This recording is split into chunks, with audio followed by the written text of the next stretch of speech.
নবী রহিম কাইফা তুযায়্যু হাযিল উম্মাহ বাইনাল কারীম ওয়ার রহিম। দুইয়ের মাঝে উম্মত কিভাবে হারায় যাবে, জাহান্নামে চলে যাবে। আপনি আগে, আমি পিছে, আপনি শুরুতে, আমি শেষে, আপনি রব্বে করিম, আমি নবী রহিম। হায় হায়, উম্মত জাহান্নামে চলে যাবে, আমি আমার মনকে বুঝাইতে পারবো না। তো আল্লাহ সান্ত্বনা দিতেছে, বন্ধু কাসসামতুল কিয়ামাতা কিসমাইন, কিয়ামতকে দুই ভাগে ভাগ করছি। আনতা তাকুলু উম্মতি, আমি জানি কিয়ামতের দিন আপনি উম্মতি বলে চিৎকার দিবেন, চিৎকার। আপনি ব্যতীত একজন উম্মতির বলে উম্মতকে স্মরণ করবে না। আরো 12 জন, 312 জন রসুল আছে, 1.25 লক্ষ নবী আছে, কেউ উম্মতকে স্মরণ করবে না। আরে উম্মত তো দূরের কথা, আল্লাহ রসুল চিত্র তুলে ধরতেছেন আমাদের সামনে। আম্মা জান জিজ্ঞাসা করছে কিয়ামতের মাঠ কিরম কঠিন হবে।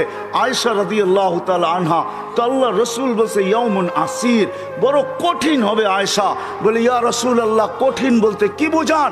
তো বলছে আয়েশা শোন, কান্নে আনজুরু মুসা মুতালাফফিফুন বিউমুদিল আরশ, আমি মুসা কালিমুল্লাহকে দেখতেছি আরশের খুঁটি ধরে চিৎকার দিতেছে আর বলতেছে রব্বি লা আসআলুকা লিয়াউমা উম্মি, আজকে মাকে চাই না, ওয়ালা আসআলুকা উখতি, আমার বোনকে চাই না, আসআলুকা নাফসি, তুই আমাকে বাঁচা।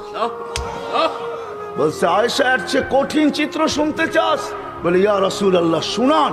বলে ওয়াজি আবি জাহান্নাম, জাহান্নামকে যখন নিয়ে আসা হবে 70,000 শিকল লাগানো হবে, প্রত্যেকটা আংটার ভিতরে 70,000 ফেরেশতা ধরবে, তারপরও জাহান্নাম সবার হাতের থেকে ছুটবে আর কিয়ামতের মাঠের দিকে দৌড়াইতে থাকবে আর হুঙ্কার দিতে থাকবে।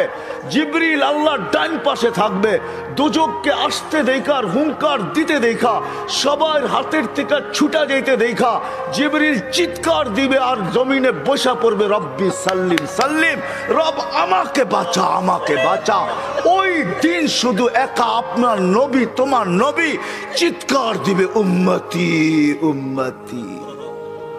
আল্লাহ বলে বন্ধু আমি জানি কিয়ামতের দিন সবাই নাফসি নাফসি বলবে, আপনি শুধু উম্মতি উম্মতি বলে চিৎকার দিবেন।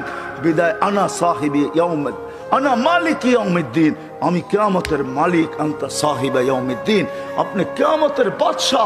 কাসসামতুল কিয়ামাতা কিসমাইন, কিয়ামত আপনার আমার মাঝে। সালতুতা শাফি তুশাফা, ওই দিন আপনি চাবেন আমি দিব, সুপারিশ করবেন আমি মঞ্জুর করব। কিয়ামত আপনার আর আমার কারো না। তারপরে বলছে লা ইউখজিকা ফি উম্মতি, আপনার উম্মতের ব্যাপারে আমি আপনাকে লজ্জিত করব না।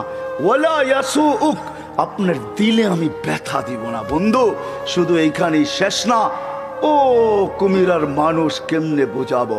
শুধু কিয়ামতের মাঠে আরো সে যায় আমাদেরকে চান নাই, যেদিন দুনিয়ার থেকে বিদায় নিতেছেন, বিদায় লগ্নে এখনই চলে যাবেন, মালাকুল মউত অপেক্ষায় দাঁড়ানো আছে। জিবরিল আলাইহিস সালাম আয়েশা খবর দিতেছে আল্লাহ আপনার অপেক্ষায় আছে।